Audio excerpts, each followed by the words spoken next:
Imagine you're one of the most powerful people in the world, leading armies and making decisions that will shape the future of an empire. But despite all this power and the people around you, you feel alone. You turn to your journal to find comfort and reflection. What would you write? This was the life of Marcus Aurelius, the Roman emperor and Stoic philosopher. And in this video, we are going to explore what Stoicism teaches us about being alone, especially when you don't have friends. Can you still find happiness and strength? We are often told that friendship is essential for a fulfilling life, but Stoicism has a different view. Today, we'll dive into 3 key questions.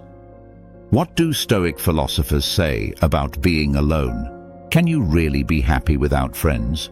And how can you turn solitude into personal strength? This video is packed with practical advice and examples from the lives of the greatest Stoics, like Marcus Aurelius, Seneca, and Epictetus. You'll see how they handled solitude, and by the end, you'll know exactly how to apply Stoic wisdom to your own life, whether you're feeling isolated or just trying to strengthen your inner self. Marcus Aurelius had the entire Roman Empire at his command, yet he often wrote about finding peace not through power or people, but within himself. When Marcus wasn't leading armies or dealing with political struggles, he often retreated to his journal. In Meditations, he wrote, "The happiness of your life depends upon the quality of your thoughts." Imagine a man surrounded by advisors, soldiers, and senators, yet focusing on controlling only what was within his power, his own mind. He believed that no matter what happened around him, even loneliness, inner peace was something you built inside yourself. Here is what you can do. Take a page from Marcus's book, literally. Start a journal. It doesn't have to be lavish, just a space where you can reflect on your thoughts and actions. Ask yourself, what is in my control? And what can I let go of?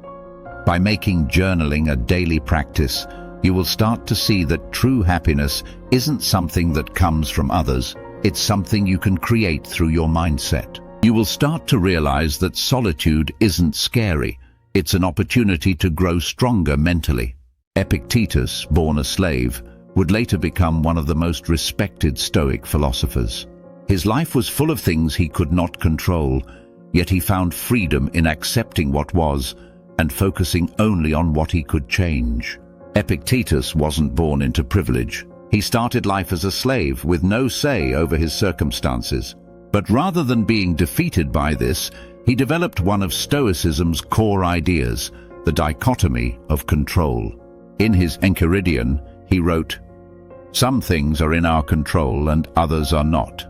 He believed that by focusing only on what you can control, your thoughts, decisions, and actions, you can achieve true freedom. Everything else, like whether you have friends or not, is outside your control and should be met with calm acceptance.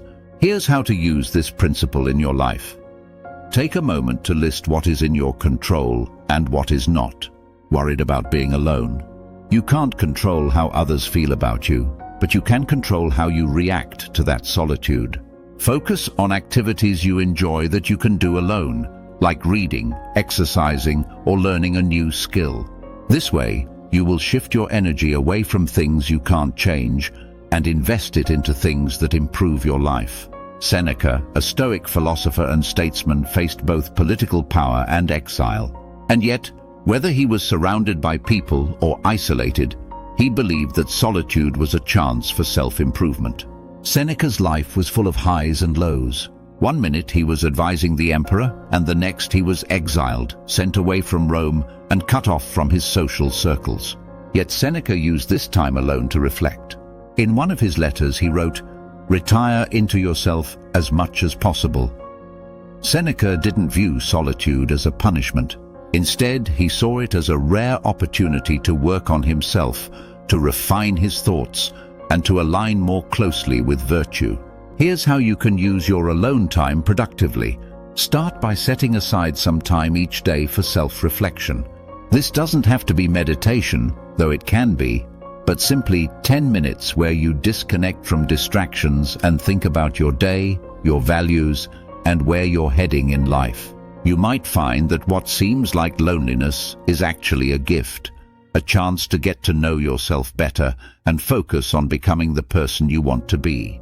Even though the Stoics talked a lot about self-reliance, they also believed we're never truly alone.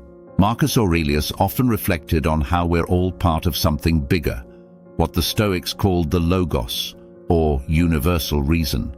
Marcus Aurelius would often remind himself that even in solitude, he was still connected to the greater whole. In Meditations, he wrote, "You have a part to play in the symphony of the universe." This Stoic idea of the logos suggests that while you may feel physically alone, you're never truly isolated. You're part of a larger, interconnected system, the universe itself. When you're feeling alone, remind yourself that you're part of something bigger. The next time you're outside, take a few minutes to observe the world around you, the sky, the trees, the sounds. This practice of connecting with nature can help ground you and remind you that while you may be alone in the moment, you're always part of a larger whole. Nature can be a powerful reminder that solitude is not disconnection, but rather a chance to connect with the world on a deeper level. You've just learned how the Stoics embraced solitude and turned it into a source of strength.